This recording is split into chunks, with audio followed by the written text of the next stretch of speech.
ప్రకాశం జిల్లా ఒంగోలులో అటల్ మోదీ సుపరిపాలన యాత్ర వాజ్పేయి విగ్రహావిష్కరణ కార్యక్రమంలో జిల్లా కూటమి నేతలతో కలిసి మంత్రి స్వామి పాల్గొన్నారు.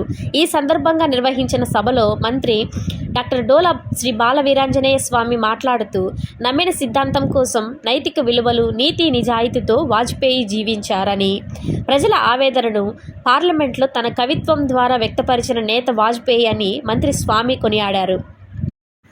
అటల్ మోదీ సుపరిపాలన యాత్రలో భాగంగా రాష్ట్రంలోని 20 జిల్లాల్లో 20 చోట్ల వాజ్పేయి విగ్రహాలు ఏర్పాటు చేయడం అభినందనీయమని అన్నారు.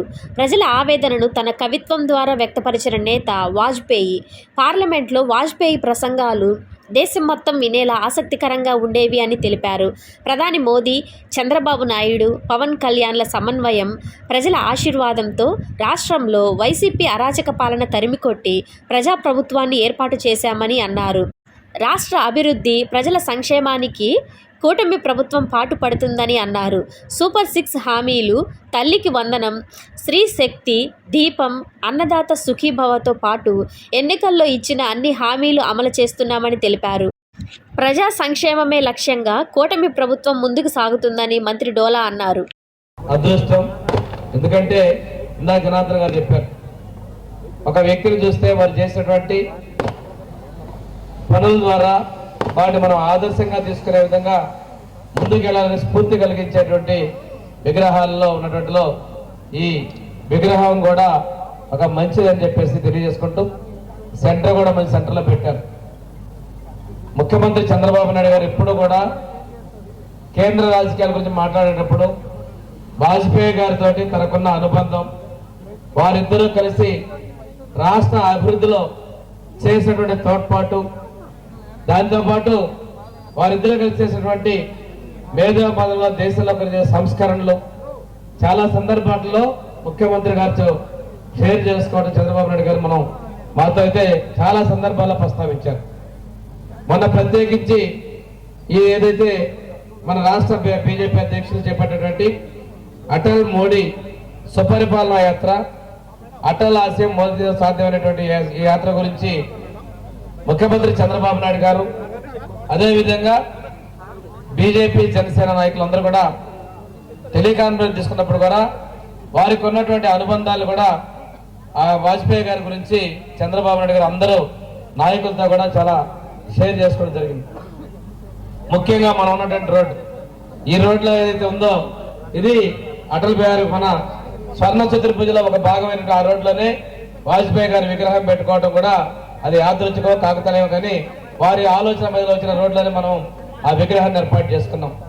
దీంతో పాటుగా టెలికమ్యూనికేషన్ రంగంలో కావచ్చు, రక్షణ రంగంలో కావచ్చు, అదేవిధంగా మనీ లాండరింగ్ చట్టాల్లో కావచ్చు, ఇలాంటి వాటిని తీసుకొచ్చి మనకి చరిత్రలో కొన్ని సంస్కరణలకు ఇవే ఇలాంటివి చాలా ఉన్నాయి. మహిళా బిడ్డలతో పాటు రాష్ట్రాలకు ఇచ్చినటువంటి హక్కులు, స్వయం రాష్ట్రాలకు ఇచ్చినటువంటి హక్కుల విషయంలో కావచ్చు, కొత్తగా ఉన్నటువంటి ట్యాక్సేషన్ కావచ్చు, ఇలాంటి ఎన్నో సంస్కరణలు తీసుకొని రావటం, అదేవిధంగా కేంద్ర రాష్ట్ర సంబంధాలతోటి సంకీర్ణ ప్రభుత్వం ద్వారా సంకీర్ణ భాగస్వాముల్ని ఒప్పిస్తూ సమర్థవంతంగా నిర్వహించారు.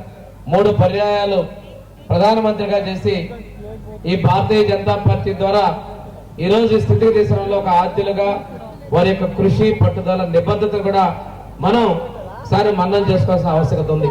ఇటువంటి ఆదర్శమూర్తుల్ని ఈ రోజున బీజేపీ మంచి కార్యక్రమం తీసుకొని ఈరోజు మన రాష్ట్రంలో 20 జిల్లాల్లో 20 చోట్ల అటల్ బిహారీ వాజ్పేయి గారి విగ్రహాలను ఏర్పాటు చేసినందుకు నేను మనస్ఫూర్తిగా బీజేపీ రాష్ట్ర పార్టీని నేను అభినందిస్తా ఉన్నాను.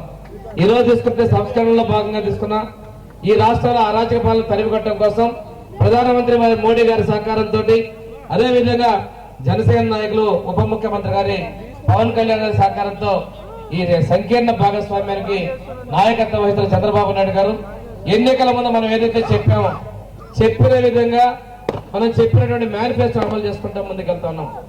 ఈ రోజు కూడా రెగ్యులర్ గా ప్రభుత్వం చేసిన సంస్కరణల మీద IVS కాల్స్ రెస్పాన్స్ తీసుకోవడం, వాటి ద్వారా ఏ సంస్కరణ కింద వరకు వెళ్ళాలనే దాంతో నిరంతరం కూడా తీసుకొస్తారు. కాబట్టి ఇక్కడ ఇచ్చేది మీ అందరినీ కూడా ఒకటే, ఎన్నికల ముందు మనం చెప్పినటువంటి సూపర్ 6 కూడా మరొకసారి మనం గుర్తు చేసుకోవాలి, ప్రజల్లో చర్చించాల్సిన అవసరం ఉంది. మనం చెప్పినటువంటి ఎన్టీఆర్ భరోసా కావచ్చు, ఈరోజు భారతదేశంలోనే మనమే ఇస్తున్నాం ఇంత పెద్ద మొత్తంలో 4,000 కావచ్చు, 6,000 కావచ్చు, 10,000 కావచ్చు. ఈ పెన్షన్ భారతదేశంలో మనమే ఇస్తున్నాం.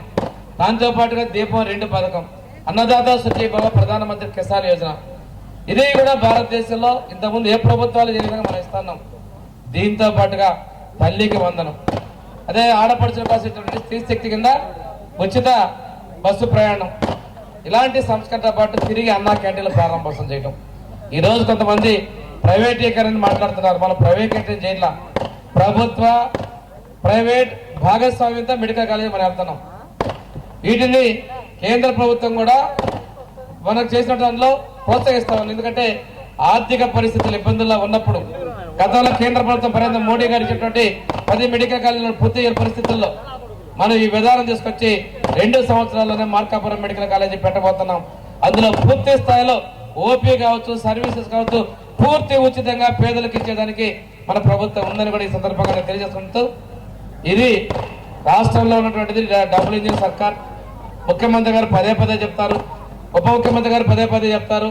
కేంద్రంలో ప్రధానమంత్రి మోడీ గారి సహకారంతో రాష్ట్రంలో ఉన్న వనరుని సద్వినియోగపరుచుకొని పూర్తి స్థాయిలో అందించే విధంగా మనం తీసుకున్నట్టు మోడీ గారు తీసుకొచ్చినటువంటి మనం ట్యాక్సేషన్, మన పన్నులు తగ్గించే విధానం కావచ్చు, జిఎస్టీ తగ్గించి పేద ప్రజలకి వారు ఇచ్చినటువంటి సహకారం రాష్ట్ర వ్యాప్తంగా కార్యక్రమాలు సచివాలయం వారిగా తీసుకొని ఆ కార్యక్రమాలు ప్రజలకు చేరువ చేసే విధానంలో కావచ్చు. అదేవిధంగా అన్నదాత సుఖీభావ కార్యక్రమాలు కావచ్చు. కేంద్రం ఇచ్చేటువంటి దానిలో కేంద్రంలో ఉంది, రాష్ట్రంలో ఉంది, ఎన్డీఏ సంకీర్ణం కాబట్టి వీటన్నిటి 3 భాగస్వామ్య పక్షాలు పూర్తి స్థాయిలో ప్రజలకు చేరదీసి ఈ రాష్ట్రంలో అభివృద్ధి కోసం కంటిన్యూస్ గా ప్రభుత్వం ఈరోజు మనం చూస్తున్నాం.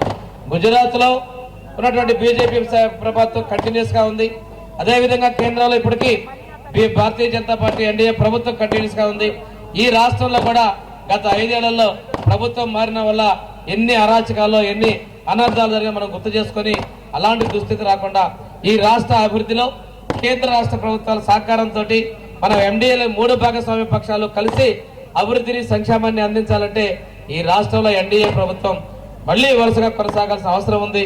ఇది చేసినప్పుడే ఏదైతే ఆ రోజు సంకీర్ణ ప్రభుత్వంలో తెలుగుదేశం బీజేపీలు కూడా భాగస్వామ్యులుగా ఉన్నాయో అటల్ బిహారీ వాజ్పేయి గారితో మన ముఖ్యమంత్రి గారు చంద్రబాబు నాయుడు గారి యొక్క ప్రయాణం, వారి యొక్క సన్నిహితం, ఇవన్నిటితో పాటు మోడీ గారితో కూడా కొనసాగుతున్నటువంటిది పూర్తి స్థాయిలో మనం మాతాకి ఉన్న వాళ్ళందరూ చాలా గట్టిగా చెప్పాలి, భారత్ మాతాకి. ఎమ్మెల్యే గారికి ముందుగా ధన్యవాదాలు తెలియజేసుకుంటున్నాను. అలాగే ఈ కార్యక్రమానికి మరింత శోభ రావడానికి కారణం మన యొక్క 2 ఎమ్మెల్యేలు, మన ముగ్గురు నరసింహారెడ్డి గారికి ఏర్పడింది. విగ్రహాన్ని నేను అనంతపురంలో ఉదయాన్నే వాకింగ్ చేస్తూ ఆ విగ్రహాన్ని దగ్గరికి వెళ్ళి అడిగాను, ఎవరిది విగ్రహం అని చెప్పంటే అక్కడ తరేసింది రాజశేఖర రెడ్డి గారిది అంటే, లేదు వాజ్పేయి గారిది, చాలా సంవత్సరాల తర్వాత మర్చిపోయారు, ఆయన పెట్టారు, చాలా మహానుభావుడు అని చెప్పి ఒక సాధారణ ప్రజలు చెప్తే నాకు చాలా ఆనందం కలిగింది. అంటే ఆ విధంగా అందరూ కూడా ఆ యొక్క విగ్రహాన్ని చూసి ఆ యొక్క ఆనందాన్ని వ్యక్తపరుస్తున్నారు. ఎందుకు ఆ విధంగా అయ్యాడు అంటే, సాధారణంగా ఒక వ్యక్తి మామూలుగా ప్రధానమంత్రి అవడం గొప్ప విషయం కాదు. అంటే ఆయన చేసిన ప్రయాణం మనందరూ కూడా తప్పనిసరిగా చూడాలి, ప్రతి చోట ఎగ్జిబిషన్ పెట్టాలని చెప్పి, ఆయన జీవిత చరిత్ర తెలియజేయాలని చెప్పి, ఏ విధంగా అందరినీ కలుపుకొని ముందుకు తీసుకెళ్లారనే విషయం. ఆ రోజు కాంగ్రెస్ పార్టీ ఈ దేశంలో స్వతంత్రం మేమే తీసుకొచ్చాం, స్వతంత్రం తర్వాత మేమే ఈ దేశాన్ని పరిపాలించాలనే ఆలోచన ఏదైతుందో అది కాదు అని చెప్పిన వ్యక్తి మహాత్మా గాంధీ గారు. అయితే ఆ రోజు నెహ్రూ గారు అన్నారు, లేదు నేను కాంగ్రెస్ పార్టీని రద్దు చేయను, దాన్నే కొనసాగిస్తా అన్నారు. కాంగ్రెస్ పార్టీ సుమారు 1977 వరకు ఈ దేశాన్ని పరిపాలించిందంటే ప్రజలందరి మనసులో ఆ కాంగ్రెస్ ఈ కాంగ్రెస్ ఒకటి అనే అభిప్రాయం. అలాగే గాంధీ గారి వారసత్వం కూడా వాళ్ళే తీసుకున్నారు కనుక గాంధీ వారసులనే అభిప్రాయం. ఈ రెండుకి కారణంగానే కాంగ్రెస్ సుమారు ఈ దేశాన్ని 35 సంవత్సరాల పైగా నిరాఘాటంగా పరిపాలించిన విషయం మనందరం కూడా తెలుసుకోవాలి.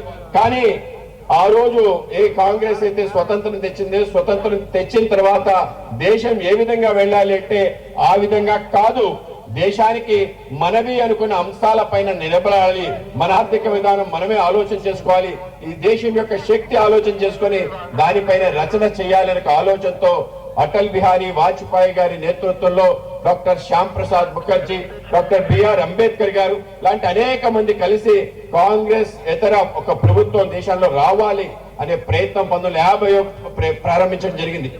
ఆ సమయంలోనే ఆర్ఎస్ఎస్ ప్రచారంగా ఉంటున్న వాజ్పేయి గారి యొక్క సంస్థాపన సభ్యులుగా జనసంఘలో చేరి ఆయన యొక్క ప్రయాణాన్ని ప్రారంభించారు.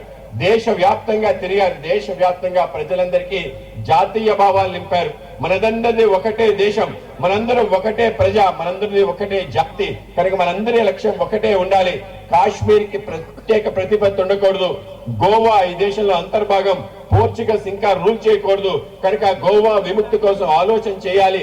ఆ విధంగా ఆలోచన చేసి పోరాటం చేయడం కారణంగానే 1961లో వాజ్పేయి గారు గోవా విముక్తి ఆందోళన 59లో ప్రారంభించి ఆయనే స్వయంగా వెళ్లి అక్కడ పోరాటం చేయడం కారణంగా అక్కడ పోర్చుగీస్ సైన్యం యొక్క పోరాటంలో సుమారు మన కార్యకర్తలు 17 మంది బలిదానం కాబట్టారు. దాని కారణంగా నెహ్రూ ప్రభుత్వం 1961లో పోర్చుగీస్ అని గోవాని విముక్తి చేసి డామన్ దెయుని భారతదేశం కలపటం చాలా గొప్ప విషయం. కాశ్మీర్ కోసం ఆందోళన చేశారు. కాశ్మీర్ లో అరెస్ట్ అయ్యారు. కాశ్మీర్ భారతదేశంలో పూర్తి భాగస్వామి. దాని 370 అధికరణ రద్దు చేయాలని పెద్ద ఎత్తున ఉద్యమం చేసిన వ్యక్తి. ఆ విధంగా దానికోసమే ఆయన చివరి వరకు పోరాటం చేశారు. మన ప్రియతమ ప్రధాని నరేంద్ర మోడీ గారి నేతృత్వంలో 2019 ఆగస్టు 5-6 తారీఖుల్లో ఒక అద్భుతం మనందరం చూడటం జరిగింది. 370 అధికరణ రద్దు చేయటం, 35A రద్దు చేయటం కారణంగా పూర్తి స్థాయిలో కాశ్మీర్ భారతదేశ విలీనమైంది. అటల్ బిహారీ వాజ్పేయి గారి యొక్క కళ సాకారమైంది. అందుకే ఏ కళ అయితే ఆయన జీవితంలో మొదటిసారి చేశాడో ఆ కళని పూర్తి చేసిన వ్యక్తి నరేంద్ర మోడీ గారు. కనుకనే ఈ కార్యక్రమానికి అటల్ మోడీ సుపరిపాలన యాత్రను పెట్టడం జరిగింది.